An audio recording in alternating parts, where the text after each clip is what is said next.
Vendosja një shteti hebre në zemër të Palestinës ishte një vendim arrogant imperial që ka lënë pas një gjurmë gjakderdhjeje në Azinë Perëndimore, së fundmi gjenocidi në Gaza.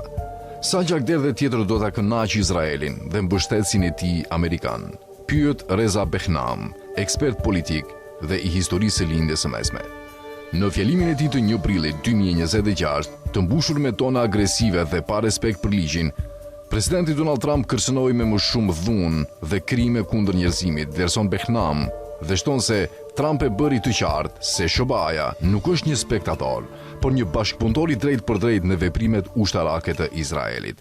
Ajo që mungonte në fjalimin e Trumpit ishte fakti se më 17 mars 2026 një zyrtar i brendshëm doli publikisht për thënë të vërtetën. Joseph Kent, veteran me 11 dislogime luftarake dhe ish drejtori i qendrës kombëtare kundër terrorizmit, ishte ai. Në letrën e dorëheqjes drejtuar Trumpit, ai shkroi që në fillim të kësaj administrate, zyrtarët e lartë izraelit dhe figura me ndikim në median amerikane zhvilluan një fushat dezinformimi që minoi plotësisht platformën tuaj America First dhe krijoi një klimë pro-luftës për të nxitur konfliktin me Iranin.